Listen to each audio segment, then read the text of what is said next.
26 জুলাই তারিখে দিল্লিতে শেখ হাসিনা দলের কয়েকজন নেতার সঙ্গে বৈঠকে বসেছিলেন। এই বৈঠকের আলোচনা ও সিদ্ধান্তের ওপর আমার প্রতিবেদনটি 27 তারিখে দিয়েছিলাম। সেখানে যে বিষয়টি সর্বাধিক গুরুত্বের সঙ্গে আলোচনা হয়েছিল ওই মিটিংয়ে, সেটি হলো একটি গভর্নমেন্ট ইন এক্সাইল বা নির্বাসিত সরকার গঠন করা। এই রকম সরকারকে অনেকে প্রবাসী সরকারও বলে থাকেন। অনেক ভাষাবিদ মনে করেন প্রবাসী সরকারের চেয়ে নির্বাসিত সরকার শব্দটি বেশি উপযুক্ত, কেননা প্রবাসী কথাটির অর্থ হলো যে ব্যক্তি নিজের দেশ বা জন্মভূমি ছেড়ে অন্য দেশে থাকেন। এই থাকা স্বেচ্ছায় হয় বেশিরভাগ ক্ষেত্রে, কোনো চাপে পড়ে বাধ্য হয়ে থাকা নয়।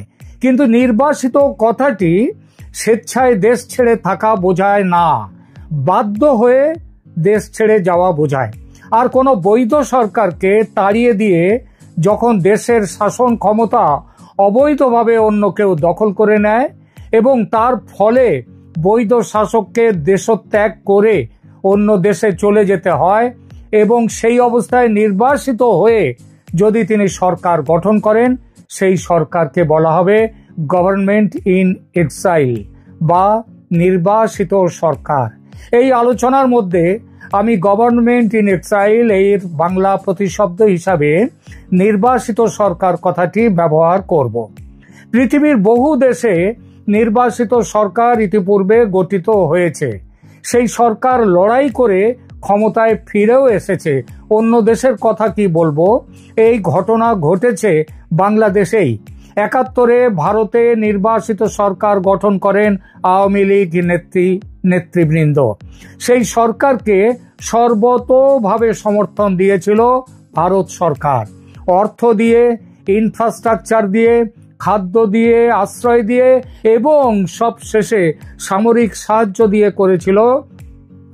সামরিক সাহায্য তাদেরকে দিয়েছিল, যার ফলশ্রুতি পাকিস্তানের পরাজয় ও স্বাধীন বাংলাদেশের জন্ম। ভারতের তৎকালীন প্রধানমন্ত্রী ইন্দিরা গান্ধী পরামর্শ দিয়েছিলেন নির্বাসিত সরকার গঠনের। এই বিষয়ে তাজউদ্দিন আহমেদ সহ কয়েকজন লীগ নেতা ইন্দিরা গান্ধীর কাছে পাকিস্তানের বিরুদ্ধে লড়াইয়ে সাহায্যের আবেদন করলে এই নির্বাসিত সরকার গঠনের পরামর্শ দেন শ্রীমতী গান্ধী এবং সরকার গঠিত হয়। এবং এই সরকার গঠিত হলে পরিমাণে খুব কম হলেও এই সরকার দেশের কোনো কোনো এলাকায় কিন্তু নিজেদের দখল রাখতে পেরেছিল। বাংলাদেশের একটি ইউটিউব চ্যানেল দেখছিলাম, সেখানে শ্রদ্ধেয় ডক্টর নাজমুল হাসান কলিমুল্লাহ সাহেব বক্তব্য রাখছিলেন। মুক্তিযুদ্ধের সময়ের গভর্নমেন্ট ইন এক্সাইল সরকারের প্রসঙ্গ তুলে তিনি জানান দেশের কিছু এলাকা সেই সরকারের অধীনে ছিল যেখানে পাকিস্তান বাহিনী ঢুকতে পারেনি। বাংলাদেশের বর্তমান পরিস্থিতিতে গভর্নমেন্ট ইন এক্সাইল গঠনের সম্ভাবনা এবং এর কি সম্ভাব্য ফলাফল হতে পারে, এই প্রসঙ্গটি নিয়ে ডক্টর কলিমুল্লাহ বলেন, গভর্নমেন্ট ইন এক্সাইল গঠন অবশ্যই একটি বিকল্প আওয়ামী লীগের কাছে। আর এটা গঠিত হলে দেশের যে যে অংশে আওয়ামী লীগের প্রভাব আছে সেখানে তারা ক্ষমতা দখলের চেষ্টা করবে, অন্তত স্থানীয়ভাবে হলেও। এবং তার ফলে কি হবে, দেশ অবশ্যম্ভাবী গৃহযুদ্ধে জড়িয়ে পড়বে। এই সম্ভাবনার কথা ইউনূস সাহেবকে যিনি নিয়োগ দিয়েছিলেন সেই উপদেষ্টা মাহফুজ আলম ইতিপূর্বে বিভিন্ন সময়ে একাধিকবার এই কথা বলেছেন। ইউনূসের অন্তর্বর্তী সরকার যেভাবে চলছে তাতে এটা হলে, অর্থাৎ শেখ হাসিনাকে তাকে একটা গভর্নমেন্ট ইন এক্সাইল গঠনের বাধ্য করলে গৃহযুদ্ধের সম্ভাবনা এড়ানো যাবে না। আমার মনে হয় শেখ হাসিনা নির্বাসিত সরকার গঠন করতে দেরি করছেন। এই দেরি করার কারণ তিনি ভালোভাবেই জানেন যে এটা গঠিত হলে দেশ গৃহযুদ্ধে জড়িয়ে পড়বে, যেটা তিনি চান না। যদি নিশ্চিতভাবে এবং আন্তরিকভাবে সরকার দ্রুত নির্বাচনের অঙ্গীকার করে, যদি সেই নির্বাচন ফ্রি, ফেয়ার অ্যান্ড ইনক্লুসিভ হয়, তাহলে গভর্নমেন্ট ইন এক্সাইল গঠন করে অল আউট লড়াইয়ে যাবেন না শেখ হাসিনা, কারণ সেটা দেশের ভবিষ্যতের পক্ষে খারাপ হবে, এটা আগেই বলেছি। ভারতে থেকে নির্বাচিত সরকার গঠন করলে নিশ্চিতভাবেই সামরিক সাহায্য শেখ হাসিনাকে দেবে ভারত, সেই ৭১-এর মতো। আর এই সম্ভাবনা দেখে ভয়ে কাঁপতে শুরু করেছেন মিয়া ইউনুস এবং ওয়াকারুজ্জামান। ইউনুস হঠাৎই বলতে যে শুরু করেছেন যে ৫ দিনের মধ্যে নির্বাচনের ব্যাপারে চূড়ান্ত ঘোষণা দেবেন, সেটা কোনো কাকতালীয় ঘটনা নয়, কারণ খবর তো তিনিও পান, তিনিও রাখছেন। আর ওয়াকার সাহেব তিনি যে রাষ্ট্রপতির সঙ্গে কথা বলা শুরু করেছেন ইউনুস সরকারকে সরিয়ে দিয়ে দেশে এমার্জেন্সি জারি করার জন্য। বর্তমান সরকার যে মাৎস্যন্যায়ের রাজত্ব চালাচ্ছে দেশে, তার অবসান হবে। এটা হলে আওয়ামী লীগের একটা বড় বিজয় কিন্তু হবে। ইউনুস সরকারের ব্যবস্থাপনায় নির্বাচন কখনোই মানবে না আওয়ামী লীগ। জোর খবর একটা চলছে যে বাংলাদেশ থেকে পালাবার জন্য ইউনুস এবং তার উপদেষ্টা পরিষদ ভীষণভাবে সক্রিয় হয়ে উঠেছে। এমন খবরও আসছে যে পাকিস্তানি বিমান বাংলাদেশে এসে ঘাঁটি গেড়ে আছে, যে কোনো মুহূর্তে এই ইউনুসকে এবং উপদেষ্টাদেরকে নিয়ে পাকিস্তানে উড়ে যেতে পারে। যদি দেখা যায় সেটা হচ্ছে না, তাহলে কিন্তু শেখ হাসিনা তিনি যে পথে যাওয়ার কথা, আমি যে কথা বলেছি ২৬ তারিখে গভর্নমেন্ট ইন এক্সাইল তৈরি করা, সেটার পথে কিন্তু তিনি চলে যাবেন। এজন্য ২ মাস ৬ মাস আর অপেক্ষা করবেন না তিনি, যা হওয়ার এই আগস্টেই হবে।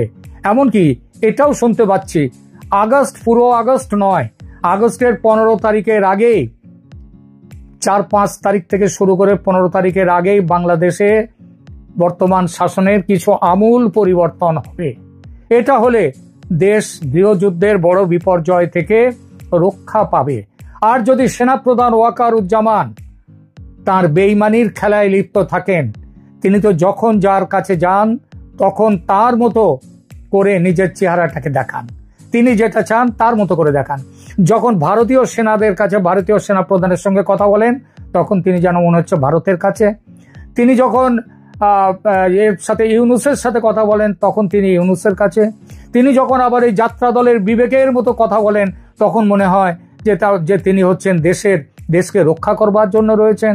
কিন্তু তার আসল চেহারাটা বেরিয়ে গিয়েছে ওই গোপালগঞ্জের ঘটনায়, যেখানে যাদের সঙ্গে তার প্রচন্ড বিরোধ বলে বলা হয়, যে নাহিদ, সার্জিস, হাসনাত, এদের রক্ষা, পাটোয়ারি, এদের রক্ষা করার জন্যে তিনি জনসাধারণের ওপরে গুলি চালাবার নির্দেশ দিয়েছিলেন। অনেকে বলতেই পারেন এই গুলি চালাবার নির্দেশ তিনি দেননি, দিয়েছেন যশোর ক্যান্টনমেন্টের প্রধান যিনি রয়েছেন, দায়িত্ব যার উপরে, সেই জামাতি যে মেজর জেনারেল, তিনি দিয়েছেন এই নির্দেশ। আমি এটা বিশ্বাস করি না। ওয়াকারুজ্জামান নিজে জামাতি, তিনি নিজে আওয়ামী লীগ বিরোধী, তিনি এইগুলো সমস্ত কিছুই তার কথা তিনিই করেছেন।